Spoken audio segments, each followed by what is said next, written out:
Hey, everybody, and welcome back to another Motivation Monday podcast for Monday, July 15th, 2019. We have yet another special episode coming at you this week. Super excited about this one. You may have remembered that we did an episode with Brent Vaartstra of Learn Jazz Standards. I think it was about a year ago. I'm not exactly sure.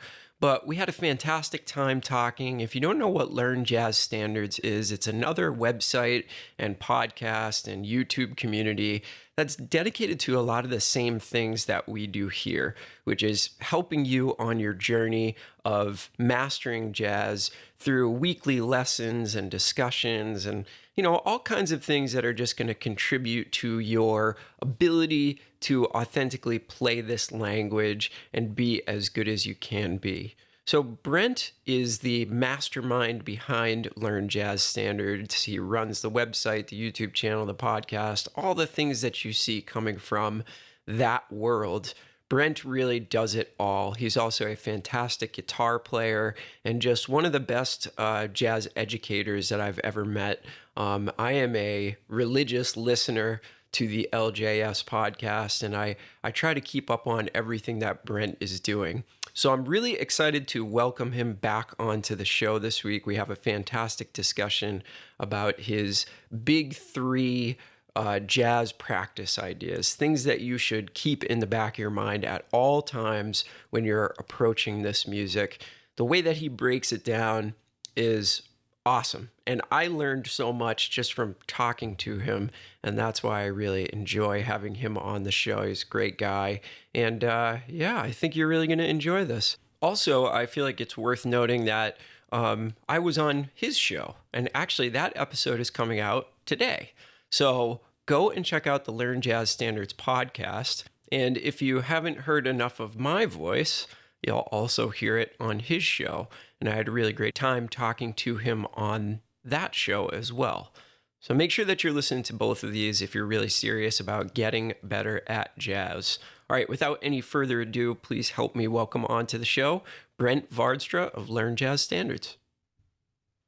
All right, well, it's my pleasure to bring you a special edition of the Motivation Monday podcast, and I'm really excited to have one of my favorite guests that I've ever had on the show, Brent Vaartstra from the extremely wildly popular Learn Jazz Standards website and podcast. Brent, thank you so much for joining us, and really looking forward to talking to you today.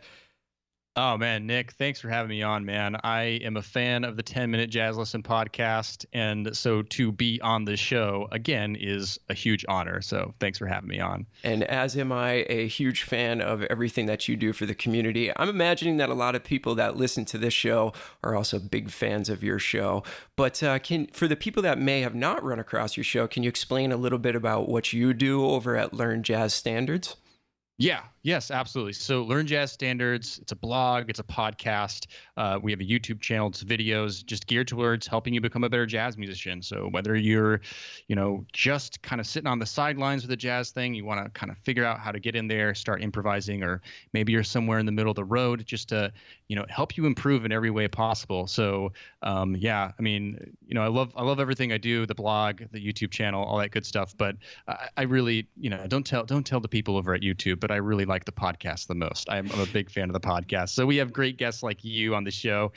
We have solo episodes that I do. We do theme months, all that kind of stuff. That's what we're all about. Yeah, and I really love how you cover such a wide variety of topics for the aspiring jazz musician. If you guys don't know, Brent has a lot of guests on the show. He also does a lot of what we do here on this show, where he'll take an idea and break it down into its subsequent parts. Anything new and exciting happening over there that you want people to watch out for? Honestly, I'm always coming up with new ideas. Sometimes I do surprise episodes like Ask Me Anything episodes where people just ask me any question. And we also have a Facebook group where, we collect stuff there. And, so I really like to try to get the audience interacting sometimes too. So, little surprises are always around the corner. That's going to be my sales pitch for the podcast. Awesome. That's why you should come listen to the podcast. I love it. And everybody should definitely do that. So the thing that we were going to talk about today that I'm really excited about, something that we talk about on this show a lot, is, trying to break off kind of bite-sized chunks of your practice routine. And we all know there's a mountain of material, and sometimes we feel like every day we're starting at the bottom of that mountain, and the view is a little bit intimidating. So I know you wanted to talk about your big 3 things that you want to be practicing at all times to accelerate your jazz skills.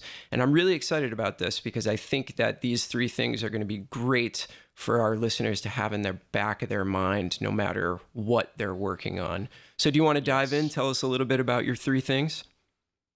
Yeah, Nick. And I kind of want to start also by just, the elephant in the room, that jazz improvisation, it can be overwhelming. It's not necessarily always easy. And especially I hear this a lot from, musicians outside of the jazz arena who are like, man, I like jazz. I like to do it, but I'm just overwhelmed. Like there's way too much and I have to know all this theory. And there's a lot of myths about becoming a great jazz improviser. I have to know all the theory in the world. That's a myth. You don't. Honestly, you can have some fundamentals. And then, as you go along, you'll learn more and more. But to get started, you don't need to do that. Okay. Another myth is, that you just automatically have to be able to play fast or have great chops and all this stuff. No, you don't. You absolutely don't. There's plenty of examples of musicians that don't have all this together. So you don't have to be able to play every single scale. You don't have to be able to play at lightning speed, at speeds and things like this. And these are all things we can of course develop. But it doesn't have to be this intimidating, and it also doesn't have to be so hard. And so how do we do that? That's where I kind of come up with my big 3 things that I believe all jazz musicians should be working on in some shape or fashion.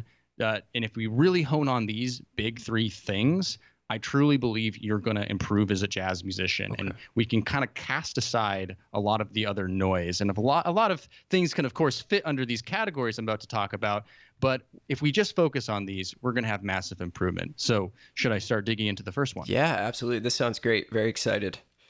Awesome. So the first one has nothing to do with jazz at all, actually, but it's important to jazz, and that is technique. Everybody should work on technique. And why do we need to work on technique? Because improvisation does require us to play in the moment. It requires us to react in the moment. Sometimes it's going to require us to play things that maybe we're not used to playing. So if we don't have control over our instrument, then we're going to have some issues improvising, right? So this has nothing to do really with, there's things we could apply technical exercises to jazz itself, but this is really about being able to play your instrument well and navigate your instrument well. And I think that a lot of times players forget about this. Yeah. I get that we all want to get straight to the music. I get that we all want to be doing all these other things, and they're all important, but we also need to focus on technique.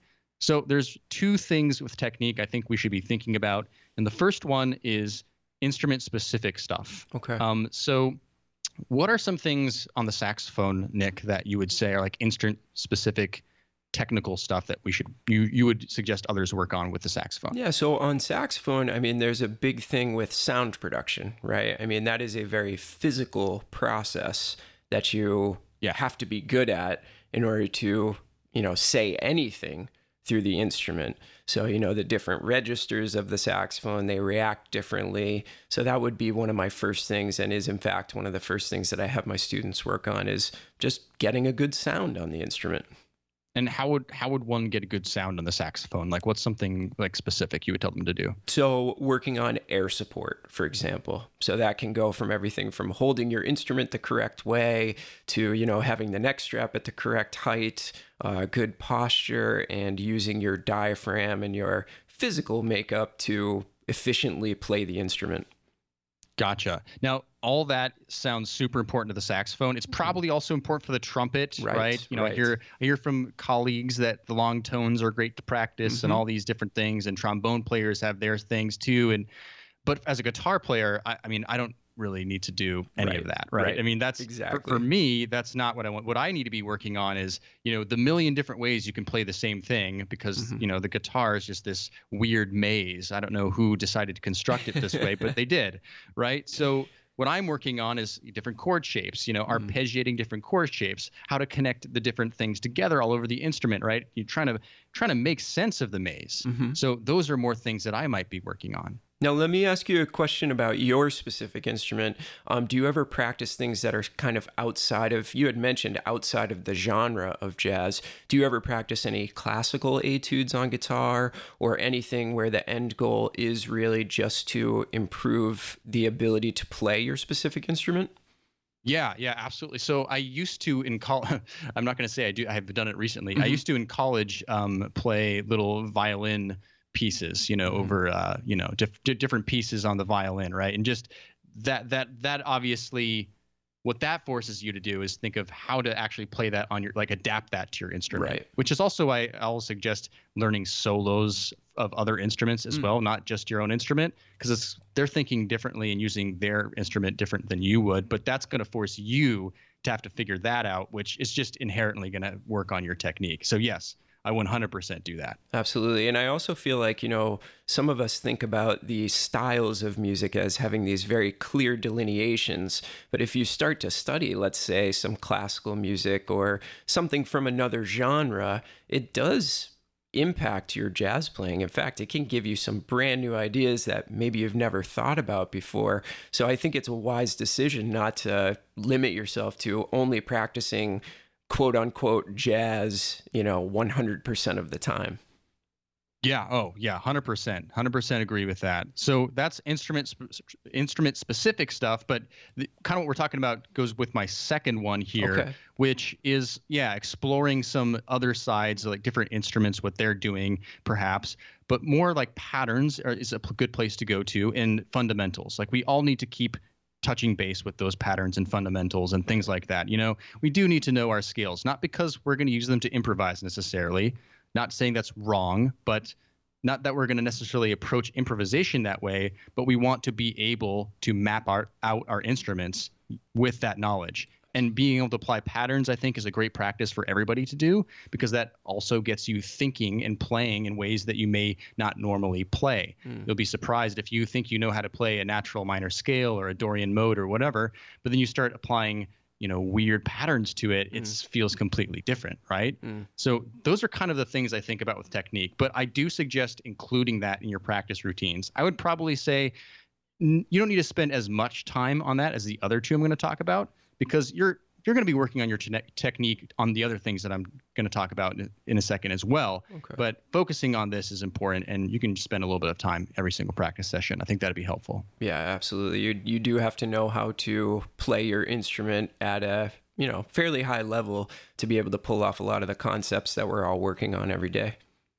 Yeah, 100%. All right, so big three, item number 2 is repertoire. And I want to say this is possibly one of the more important ones of the three, learning repertoire. I believe that the best way to learn how to become a great jazz improviser is to learn jazz standards. That's why my website's called Learn Jazz Standards.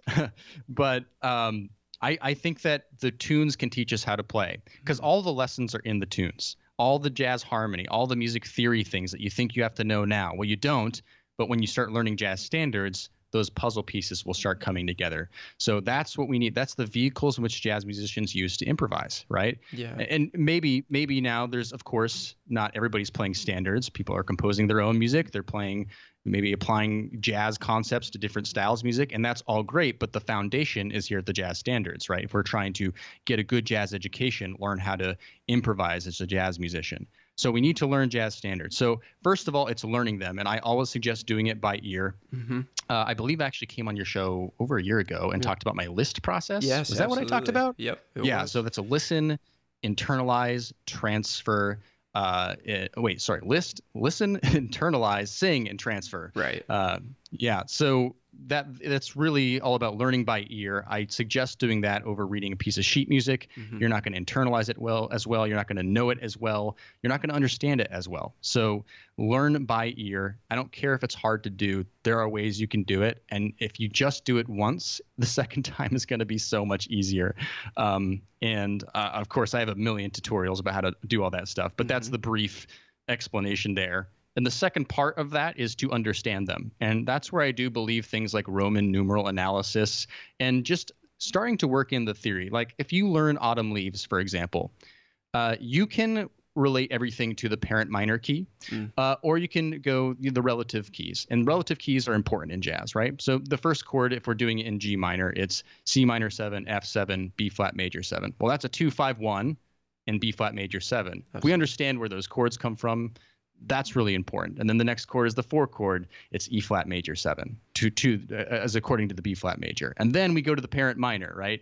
A minor 7 flat 5, D7, G minor 7. So we have a tune that's largely based off of relative keys to each other, right? And it's the most important chord progressions in all of jazz, the major 2-5-1 and the minor 2-5-1. Absolutely. Boom. Now we understand how Autumn Leaves works. Now, every single time you see a 2-5-1, whether it's major or minor in any other jazz standard, it's going to be, you're going to know so much about it already. You're going to be like, wait, this is just a bunch of 2-5-1s. Oh, maybe I should learn some language over 2-5-1s. Yeah. And man, the puzzle pieces start coming together. That's absolutely true. And sometimes I have students ask me, well, how do you know, how can you remember so many tunes? And what I tell them is I don't literally remember every tune. Like I couldn't just tell you every single chord in every tune. What I do is I kind of put tunes into buckets. So, okay, this is a 32 bar tune, that's AABA, and the bridge goes to the 4. So a lot of times, like on a gig, somebody will call a tune, and my first reaction will be, I don't remember that tune at all. But if I can remember something about the structure of the tune, whether it's major or minor, maybe one distinguishing characteristic of the tune, the rest of it kind of comes to me. So I absolutely agree with that. You have to know how it works unless you have a photographic memory or, something incredible going on where you can hear something once and remember it. You've got to figure out a way to know how the tune ticks if you are planning on memorizing a couple hundred tunes. Right. Oh yeah, 100%. And kind of like you just said, oh, well, this tune, it goes to the 4 chord in the bridge, right? So that's valuable information. And then because you're learning tunes by ear, it's not like you have to, maybe the first time you learn chord progression by ear, you're like, wait, what's that bass note? Right. Oh, it's a C, and then it goes to an F, then it goes to a B flat. Oh, but what are the quality of the chords? The first one, you eventually figure it's minor, and then it's a dominant 7, and then it's a major 7, and then you go, oh, that's a 2-5-1, right? Maybe that's the first time. Right. But then the more you learn the tunes by ear, suddenly all you have to do is have these buckets like you just mentioned, and then you're just like, oh, right, I hear the bass player, and the piano player, whatever, they're playing a 2-5-1. Yeah, absolutely. Okay. Now, do you have any specific suggestions for people in terms of not forgetting tunes? I find that this is something I come across a lot with my students and even myself, is just, I work so hard to memorize that tune, and then 2 weeks later you realize, I've forgotten it. Do you have any kind of process where you get tunes to stick over the long term? Yeah, I do have I believe I did come out with a video with the process, cool. But I can't remember if I had a sexy acronym for that. I like to use acronyms. Yes. It's a great teaching tool. Yeah. Kind of the main ones, we've kind of already started talking about this, of course. The first thing is learn it by ear. And I preach on this all the time, because if you do learn it by ear, you're going to know it way better. You're going to have internalized it better. The sheer fact that you're just have spent more time on it, you're going to know it much better. And then, of course, actually before that even, pick a song that you actually want to learn. Right, now, I know this isn't always going to work that way, but if you actually pick a song that you want to learn, that you're excited to learn, honestly, you're just going to emotionally connect it, because there's so many tunes that I've learned where I was just sort of forced to learn it, or somebody else wanted to play it, and honestly, I don't really remember the songs anymore, right? So ideally, it's a song that you like and you're excited about, or at least get yourself excited about it somehow, right? I think that's so. Let's say that's number 1, and number 2 is to learn it by ear. And then number 3 is just lots of review, right? So actually going out there and reviewing it, but really applying it to a playing situation. Because if you just do it in your practice room all the time, you're going to forget it, right? I mean, you need to actually go out to a jam session or a gig, or just find a buddy. It doesn't have to be like an official jam session or an official gig, but find a buddy to just play with. And that's really going to help. A lot of the tunes that I still remember are the ones that I played regularly at gigs, so those are the ones that I remember. And then if you really want to go the extra mile, if you really want to never forget that tune, start taking it into other keys. When you start doing that, you're going to be like, I mean, right? If you learn Autumn Leaves in G minor, try learning it in C sharp minor, Right. you know? Right. And then what's going to happen when you know that? And then of course there's more complicated harmonic tunes than Autumn Leaves. But if you're able to play Have You Met Miss Jones in, you know, a different key than the original, Right. which is really hard, Mm-hmm. or God forbid Stella by Starlight or something. I think I once tried to play Stella in like a different key. Someone was like, let's play it in this random key. And it was really hard. Yeah. I don't know if I really was successful at it. But if you're able to do that, well, guess what? You're going to remember the tune. And that's such a fantastic piece of advice, and something that can be really intimidating to people, but just start doing it. Even if it's, you know, let's limit it to, I'm going to learn the A section of this tune in 3 different keys. Then you'll start to get your brain moving in that direction. And it, like anything else, it becomes easier the more times that you do it. Do you find that? Oh, yes, 100%. With the learning things by ear. And I have people in some of my courses who, for the very first time, they learned a course of a solo. And they're like, wow, that was really hard. But the second course was way easier. Yes. Well, yes, Yeah. of course it's way easier. You did it. And once you start breaking that barrier down, I mean, it gets so much easier. And before you know it, it's fun to learn things by ear. Absolutely. It's fun to take a jazz standard into a new key because it's not quite as difficult. It's more just like a fun challenge. And you just, you know, you feel good about yourself. Yeah, So, yeah. I totally think that. But again, just to like bring things back, these are all the things you can do. But for simplicity's sake, if you're just learning jazz standards, just at the basic level, just learn some jazz standards. If you're just working on a little bit of technique, right, you're already doing the right things. Those are the right categories, right? You don't have to do everything, just do some things, right? We're talking about ideal situations here. Not everybody has the time for that. So really figure out what's going to, you know, give you the most mileage. Yeah, I love that advice. That's truly awesome, because we are all up against so many competing factors going on in our lives. Even, you know, somebody who makes a living as a musician, there's so many things constantly pulling at you. So I love that piece of advice. And I think if you know, take anything from this discussion, that might be the most important thing. Yeah, absolutely. Yeah. And, you know, I'm in the same boat. You know, it's funny because like I make my living, you know, with jazz education, and I do play gigs and stuff like that. And I don't really actually have that much time to practice. Right, And some people are surprised to hear that, you know, but I did my practice days of like 10-hour days and 6-hour days and all that stuff, and for years. Absolutely. I don't have I can't do that anymore. And so when I do practice though, I want to make sure that is time well spent, right? I want to make sure I'm getting some mileage out of that time. Beautiful. So yeah. So let's move on to the last one. Love Big it. 3 item number 3, which is jazz language.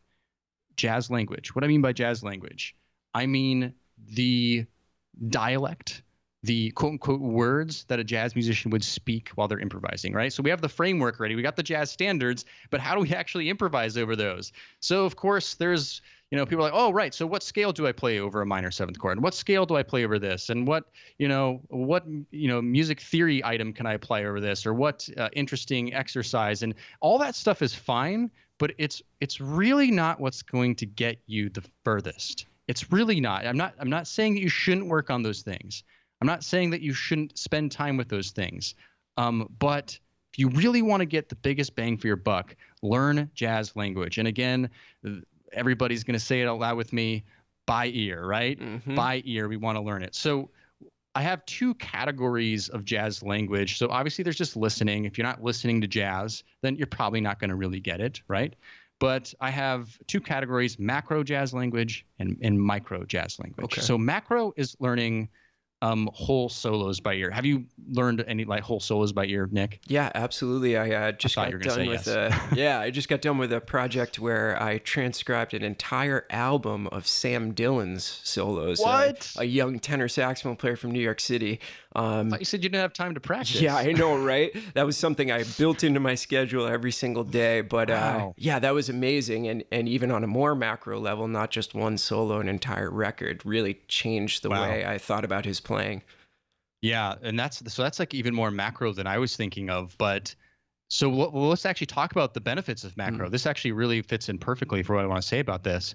So macro is important because we're really getting the essence of how a particular musician approached a jazz standard. So let's say you learned how to play Autumn Leaves, right? Well, it could be a good idea to check out a solo. Like maybe it's Miles Davis's solo on Autumn Leaves from that Cannonball Adderley record, right? Yes. How did Miles Davis approach that? So you might start learning that entire solo, and you're really going to, I mean, every time I've done this, Nick, like I just feel like not only do I leave in awe of the actual musician I learned the solo from, but I just feel like I got inside of what they were thinking. Absolutely. Right? Versus just taking up a little small piece of information, like we call them licks, right? But macro is important for getting a big picture idea of how a musician approached a jazz standard. Would you agree with that? Yeah, absolutely. And you're right. You do walk away feeling like you personally know the musician that you just transcribed, which is a bit of an odd feeling, but it really helps you to develop a broader style because you're going to gravitate towards what you like and kind of shy away from what you don't like. Right. Yeah. And kind of like what we talked about earlier, you don't have to learn solos of musicians that play your instrument. Like actually the first solo I ever learned by ear was Wynton Kelly's solo on Freddie Freeloader. Oh, wow. So obviously there's some pianistic things I had to skip out because I'm a guitar player, but I was able to get his entire solo pretty much exactly what he's playing. And, that's really helpul. And then it's helpful to learn from your guys who play your instrument because you want to figure out how they're thinking about your instrument. And so you can keep it, have variety. And when we're learning jazz solos, that seems really hard, right? Like that seems like a huge project. But I really preach the less is more approach. I preach batching. So I preach like learn 4 to 8 bars in a practice session, or whatever, just a phrase, right? Yeah. And just learn that phrase. And of course, you should already know the phrase because you listen to the solo so many times. Goes back to my list process. It applies to the jazz solos too. And then you just learn that little bit. And then the next session, just quickly review that little piece you learned and learn the next 48 bars and the next 48 bars. And that's just a good day's work right there. And that might seem tedious, but the rewards at the end of learning that solo are going to be pretty massive, if I do say so myself. So that's macro jazz language. Micro jazz language is kind of what I referred to earlier as licks. And this is a great opportunity for you to learn a jazz solo and then be like, hey, what was that one really cool idea, though, that I really liked out of that solo? Like that really hip 2-5-1 lick that Sonny Rollins played.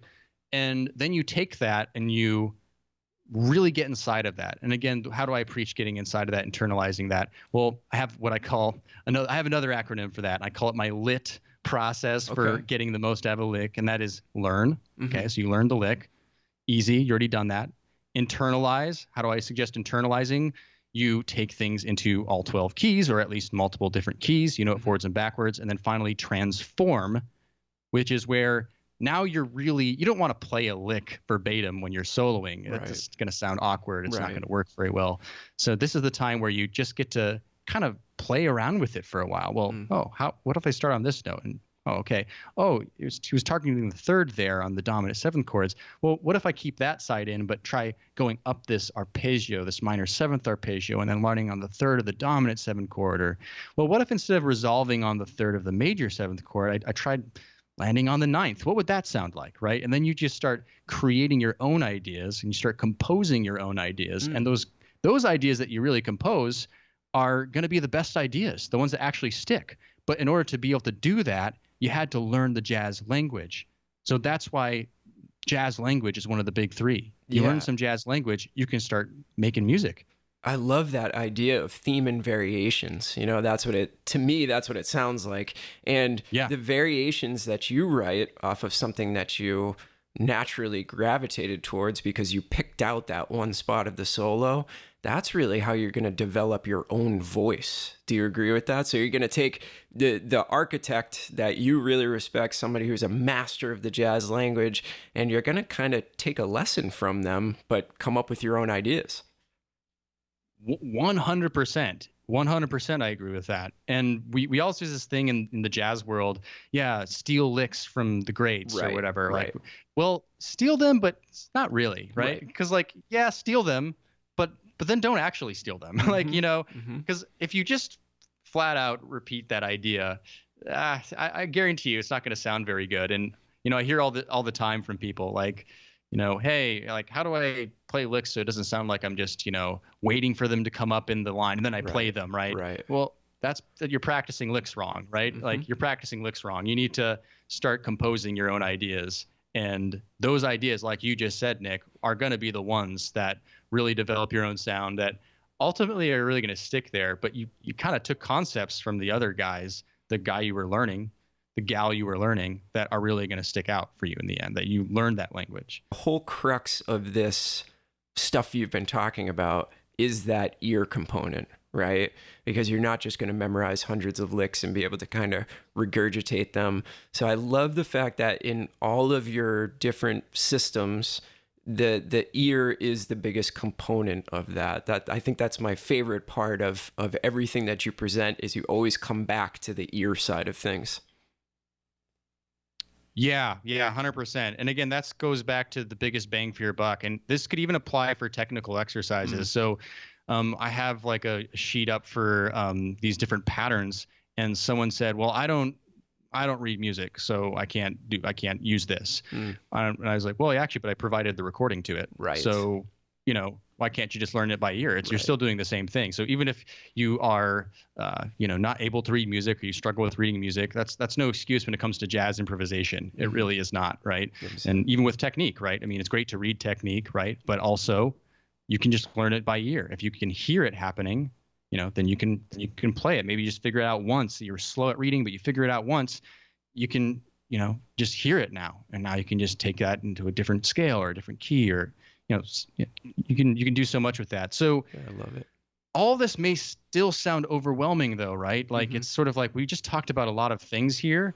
But again, let's just like simplify this. We're only talking about 3 categories: technique, repertoire, and jazz language. And you don't have to do all of it. You don't have to do as much as I just said. You don't have to do the lit process for learning licks every single time. If you don't have time just to take that one lick from that solo that you learned and just learn it in one other key, that's fine. That's a good day's work. That's awesome. That's going to really improve your jazz skills. So if you're just working on a little bit of technique, a little bit of repertoire, a little bit of jazz language, I guarantee you over time, those are the things that are going to really help you improve. And you also pointed out they all have to do with the ear, right? So the ear is like kind of the secret weapon within all of them. Absolutely. Well, this has just been such fantastic information. We talk so much on the show about our process in the practice room and, what to think about at the end of the day when you're faced with so much material. I really appreciate you breaking it down into these 3 kind of guiding principles that we can use every day when we take out our instrument. So this has been one of my favorite episodes we've ever done of the podcast. So I just want to thank you so much for your time and laying all this fantastic knowledge onto us. And always love having you as a guest, Brent. Can you tell people where they can find your website? Yeah, so you can just go to learnjazzstandards.com and you'll find everything there. Yeah, and I promise you that you are going to be very happy you started following this podcast. Just so much fantastic information. Brent, you're welcome on the show anytime you want to come on. Look forward to another fantastic conversation sometime in the future, and thanks for joining us. Thanks, Nick. Appreciate it. Love the show. I can't wait to listen to the next 10-minute jazz lesson episode. It's gonna be awesome. I look forward to it. Awesome. Thanks, Brent. All right, everybody, that's it. I hope you enjoyed that conversation. Brent laid some serious knowledge on us there. And keep that stuff in mind while you're practicing this week. Use it as your Motivation Monday episode and really ask yourself, are you thinking about these 3 things every time you take out the instrument and you start to work on things this week? All right. Great concepts to have in the back of your mind at all times. And especially that ear stuff. I think you picked up from the conversation that that's a major thing. and you should always be going ear first into whatever you're doing. But thanks again to Brent. Make sure you go and check out Learn Jazz Standards. You've probably used their play-alongs on YouTube. I know that was the first reason that I came across them. And then I realized that Brent was doing all these other amazing things over there. So thanks again to Brent. Thank you all of you out there for listening to the show, as you always do. And I hope you all have a fantastic week. We'll talk to you on Friday with a regular episode. Bye, everybody.